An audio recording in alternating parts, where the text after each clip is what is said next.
سب سے بڑی تیاری کیا ہے کہ اپنے دلوں کو صاف کرو، کہ جس دل میں نفرت ہو، بغض ہو، کسی کے لیے غصہ ہو، کسی کے لیے کیا کیا جذبے ہوں، دل صاف کرنا۔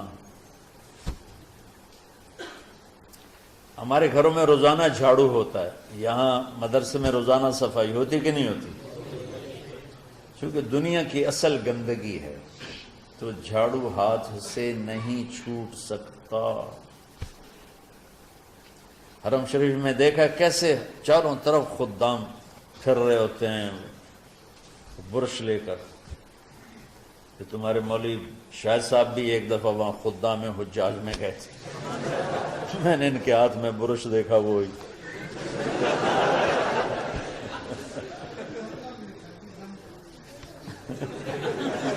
وہ حرم ہی ہے۔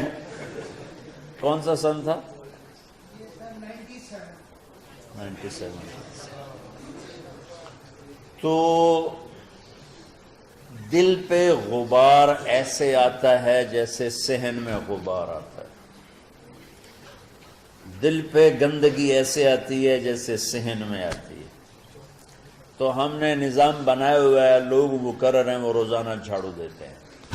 تمہارا دل ایک آنگن ہے، ایک صحن ہے، اس میں بغض، نفرت، حسد، پتہ نہیں کیا کیا گندگیاں آئیں گی اور آتی رہیں گی۔ بچوں ایک کام کرو، جھاڑو پکڑ لو، صاف کرو۔ یا اللہ معاملہ تجھ سے کرنا ہے، لوگوں سے نہیں۔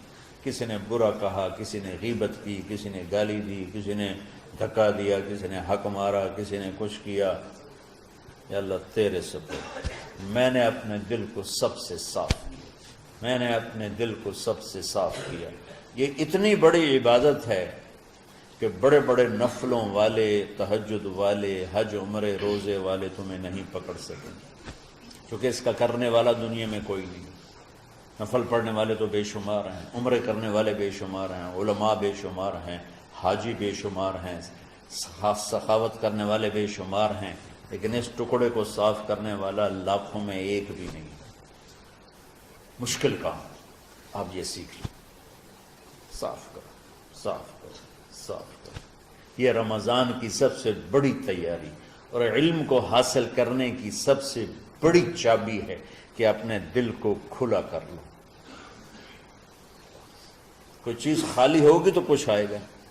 جس دل میں بغض بھرا ہو، نفرت بھری ہو، حسد بھرا ہو، کینہ بھرا ہو، اس میں خاک آئے گا، اس میں تو علم کی ایک کرن بھی نہیں آئے گی۔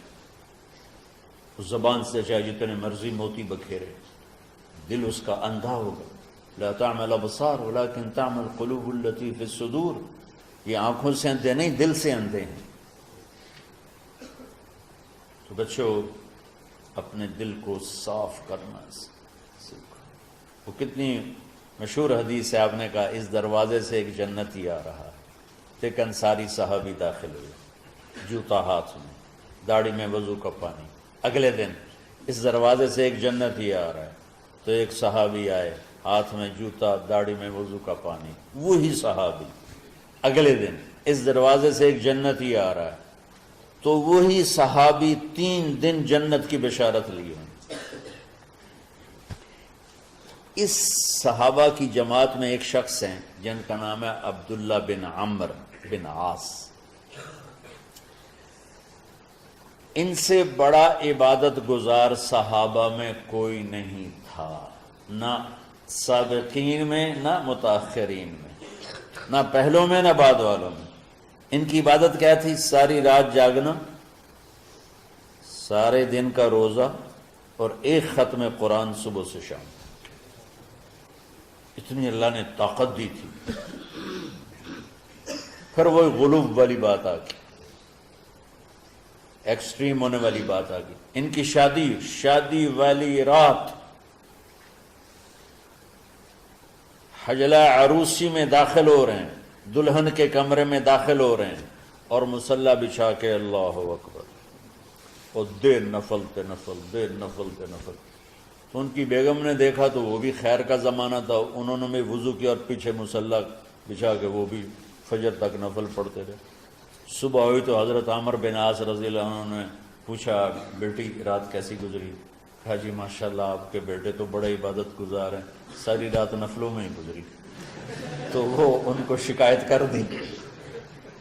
حضرت عمر بن عاص کو اتنا غصہ چڑھا، وہ بیٹے کو تو کچھ نہیں کہا، کتنی حکمت کی بات ہے، سیدھے گئے اللہ کے نبی کے پاس، یا رسول اللہ یہ عبداللہ دیکھیں کیسا نادان ہے، اس کی شادی کی ساری رات نفل پڑھتا رہا۔ تو آپ کہتے ہیں ماشاءاللہ ماشاءاللہ کتنی بڑی بات ہے، نفلوں میں گزر گئی، رات بھی نفلوں میں گزر گئی۔ جیسے بعض وہ تبلیغ والے کہتے ہیں بچے کی ٹانگ ٹوٹ گئی پھر بھی گشت نہیں چھوڑا۔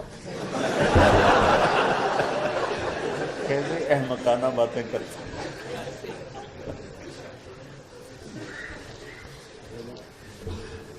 تو آپ نے حضرت عبداللہ بن عمر کو بلا کے ڈانٹا کہ تو نے مہینے میں 3 دن روزے رکھنے ہیں، بس نہیں رکھنے،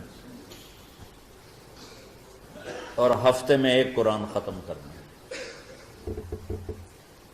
کہا یا رسول اللہ میرے اندر طاقت زیادہ ہے۔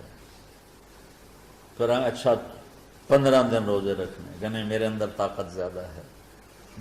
آپ اس کو تھوڑا تھوڑا کر کے گھٹاتے رہے، اور وہ ہر دفعہ نہیں یا رسول اللہ میرے اندر طاقت زیادہ ہے۔ تو آخر میں آپ نے کہا اچھا چلو 100 میں داؤدی پہ آ جاؤ، 1 دن روزہ رکھو، 1 دن افطار کرو، اور 3 دن سے پہلے قرآن ختم نہیں کرنا۔ تو آپ نے اس کو پیچھے کیا۔ یہ بیٹھے تھے اس محفل میں، ان کے دل میں آیا کیا یہ بزرگ مجھ سے زیادہ عبادت کرتے؟ رات میں ساری جاگتا ہوں، دن روزہ رکھتا ہوں، 1 ختم کرتا ہوں، تو جنت کی بشارت تو مجھے ملنی چاہیے تھی، ان کو کیسے مل رہی؟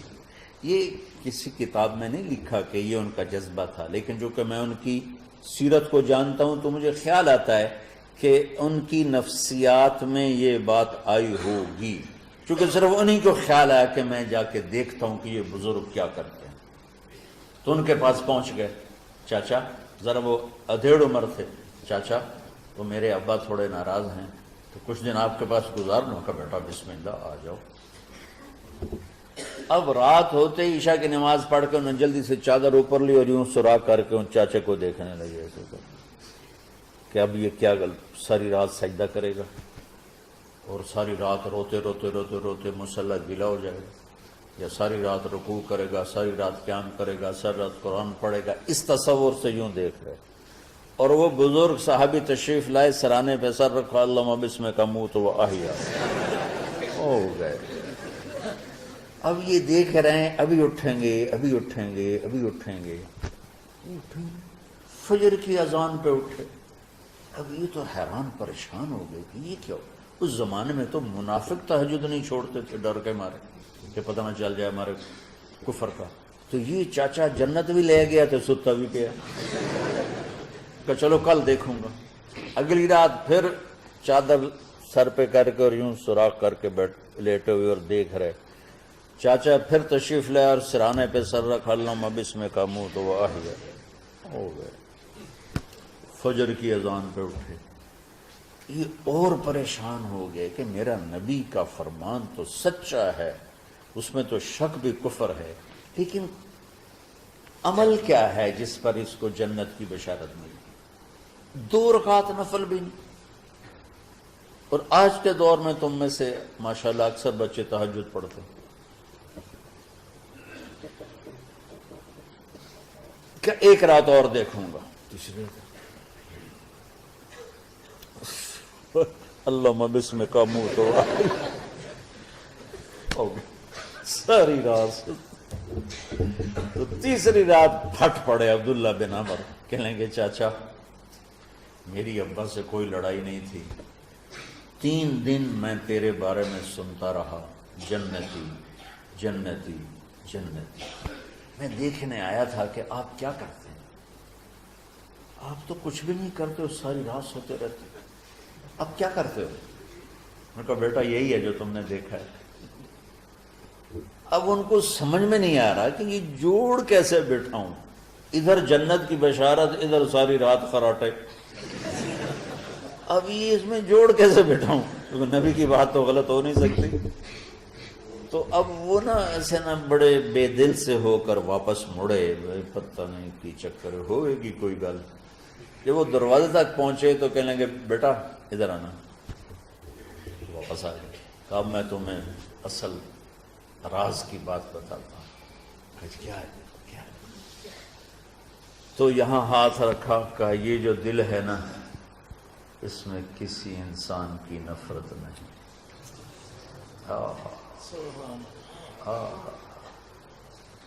اور جب اللہ کسی کو رزق دیتا ہے، عزت دیتا ہے، مجھے کبھی حسد نہیں ہوا، مجھے خوشی ہوتی۔ تو عبداللہ بن عمر نے کہنا تھا ہاں یہ بات ہے، نہیں، ان کو ہاذا ہوا، اچھل کے کہنے لگے ہاذا ہوا، ہاں ہاں ہاں ہاں یہی ہے یہی ہے یہی ہے۔ پھر کہنے کہ چاچا پر یہ میرے بس کا نہیں ہے، کون کرے گا یہ؟ اتنے بڑے آدمی ہو کر کہہ رہے ہیں کہ یہ میرے بس کا نہیں۔ تو بچوں، دنیا میں جنتی بننا ہے اور علم اللہ سے لینا ہے تو اسے صاف کر دو، سب کی نفرت سے۔ سب، اس نے مجھے یہ کیوں کہا، اس نے مجھے یوں کیوں دیکھا، اس نے میرے بارے میں یوں کیوں کہا، اس نے میرے بارے میں یہ کیوں لکھا۔ جس کی تعریف ہوتی میری کتنی برائی ہوتی، صرف تعریف تو نہیں، بھرا پڑا سوشل میڈیا مجھے گالیاں دیں۔ اللہ کے فضل سے میرے دل میں ایک ذرہ کے برابر کبھی کوئی منفی جذبہ نہیں آیا، آئے تو میں دھو کے صاف کر دیتا ہوں کہ اللہ میں نے اپنے دل کو صاف کیا، میرا معاملہ تیرے ساتھ ہے، کسی کے ساتھ نہیں۔ یہ یاد، رمضان کی سب سے بڑی تیاری، علم کے حاصل کرنے کا سب سے بڑا ہتھیار آپ کو بس یہ نہیں کہ تمہیں کتابیں یاد ہو جائیں، تمہیں اشعار یاد ہو جائیں، میں کتابوں کا حافظ تھا جب میں پڑھتا تھا، اور دیوانوں کا حافظ تھا اشعار کا، تو کچھ بھی نہیں یاد رہا، چونکہ وہ پڑھائی والے راستے پر چلا نا، اللہ نے تبلیغ میں چلایا، پھر بیماریاں آ گئیں، مصروفیتیں آ گئیں، تو وہ مطالعہ ہی ختم ہو کے رہ گیا۔